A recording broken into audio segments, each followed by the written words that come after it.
Joining me is the Liberal spokesman for Employment and Industrial Relations, Michaelia Cash. Michaelia Cash, thank you so much for your time. What do you think? Were the bosses who went to Labor's Jobs and Skills Summit sucked in? Were they naive? Well, I have to say, Andrew, all you needed to do was actually look at the summit's guest list. You have union representation in Australia at around 10% of the private sector workforce. They got in excess of 25% of the seats at the summit. That itself should have rung alarm bells for the business community across Australia. Small business, they represent around 41% of the Australian workforce. And guess what, Andrew, as you and I know, they got one seat at the summit. So when you look at what Mr Albanese told Australian businesses, told Australian families that the summit would deliver, he said full employment, higher wages and higher productivity. And then coming out of the summit, what do we see? A very happy, a very emboldened union movement in Australia, and the number one deliverable, the list of the number one item on the ACTU's agenda of a move back to the 70s and the 80s, the dark old ages of industry-wide bargaining. So I think one look at the guest list may have indicated that this was a summit whereby it had all been predetermined and it was just a get-together purely for show. But Michaelia Cash, you know, what so upsets me, I could see, you're an expert in this sort of stuff, I'm not. I could see this coming a mile down the road, and you got business representatives who then were cast as just nodding, you know, in the audience to a pre-arranged union agenda. I mean, what is wrong with these guys? How naive can you get? Or do you think, well, you know, they had to go? I don't know. What do you make of it? Well, again, I think they need to make their positions very, very clear. If they don't support industry-wide bargaining, they need to be out there every single day making that incredibly clear, not just to the Albanese government, but to the Australian public. I think what you saw, though, was the Albanese government, they dangled some changes to the boot in front of business. And business wanted those changes, but then what they got in return was the deliverable to the ACTU. And just, Andrew, in relation to the changes to the Better Off Overall test, you know, we had proposed modest and sensible changes, as you know, to the Better Off Overall test 18 months ago now. Now, if Mr Albanese at that time was dinkum about getting more agreements signed up, getting productivity moving, getting those higher wages, why didn't he support our modest changes at the time? And he's basically now admitted that they were playing politics and nothing more. So now what I say to them is this: you could bring the coalition's bill into the Parliament next week, pass it as your own, and that might show the Australian people that in some way you are going to pass your test of full employment, higher wages and higher productivity. But, Andrew, he's not going to do that. Not going to happen. Because that's not the agenda. It's not going to happen of the ACTU. It's not going to happen. That commitment to, look, we will allow Fair Work, you know, the sort of industrial judge to approve a deal, even if theoretically some people could get worse off. We're going to allow that. That came with so many conditions under Labor. I think it was one of those bones that the employers will have eaten in about 1 second, about as fast as my dog eats a pig ear. The Employment Minister, Tony Burke, speaking of the Fair Work Commission, he wrote to it, this is the industrial umpire, apparently interfering in the brawl between rail unions and the New South Wales government, saying, well, Labor could now stop the New South Wales government had warned unions it could scrap the existing pay deal if the union didn't back off and start compromising. Tony Burke, the federal minister, said, well, if the commission, he told the commission it didn't like employers threatening things like that, and it's going to pass a law to stop it. Tony Burke today said, well, nothing wrong with that kind of interfering letter. Here he is. Can the minister explain to the House why he has intervened in the New South Wales rail dispute in support of unions and further strikes? It's not unusual for ministers for workplace relations to write to the Fair Work Commission. Not unusual at all.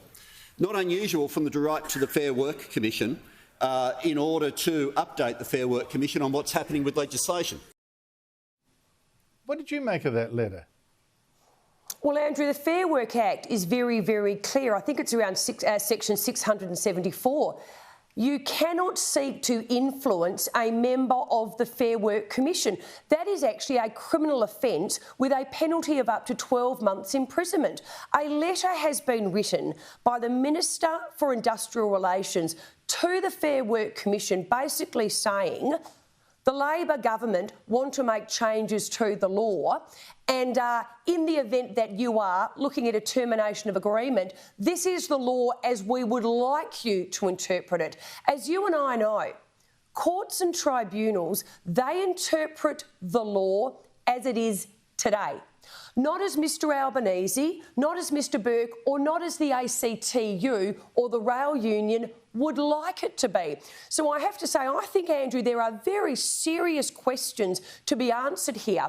And I do note that the New South Wales government have actually said they are now seeking legal advice in relation to the letter and whether or not there is a very serious breach of the Fair Work Act. Oh, it seems to me it's very hairy indeed. By the way, Michaelia Cash, today's news poll, why do you think the Liberals are so behind in the polls? Because I think you're only 100 days into the Albanese government.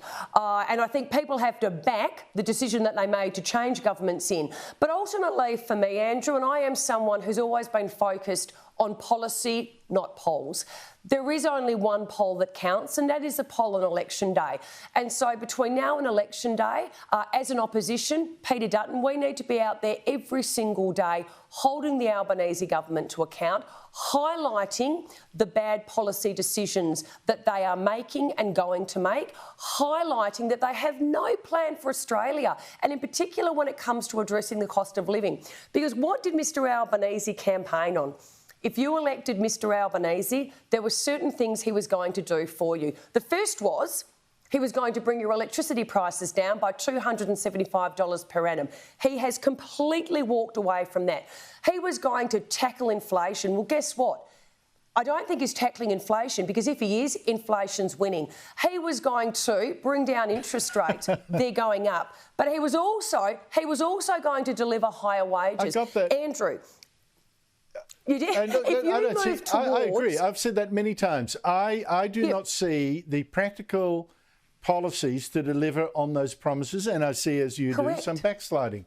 But I want to address one thing that Michael Kroger was very strong on tonight too.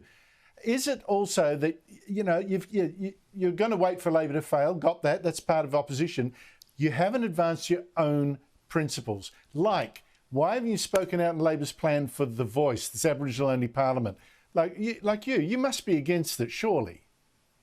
So, in the first instance, I will disagree with you. I think Peter Dutton has already produced some very good policy ideas. So the first one was the answer to, or part of the answer to, filling the labour shortage in this country. It's highly unusual for an opposition to release policy within but a first few weeks of getting in, and we did that. Employers across the country screaming for the policy just to be implemented. And what did we get? A half-baked response from Labor 100 days too late. We've committed to the restoration of the Australian building and construction industry if and when Labor abolish it in full. Yeah, and on The Voice, Peter has been very, very clear. Constitutional change requires detail. Where is the detail? It is for Mr Albanese... on principle, Michaelia Cash, this is a racist thing, introducing an Aboriginal-only parliament.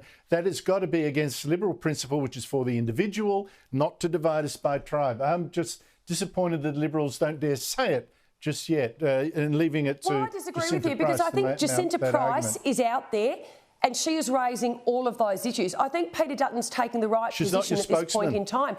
It is for Mr Albanese, the now Prime Minister of Australia, to explain the detail to the people. If he can't explain the detail to the people, they should not vote for it. It is as simple as that. He has not to this date. I agree. Look, I've run out of time, Michaelia Cash. You're right. He needs to give the detail, and it's totally missing, but you need to enunciate a principle. We do not divide Australians by race. Michaelia Cash, thank you so much indeed for your time.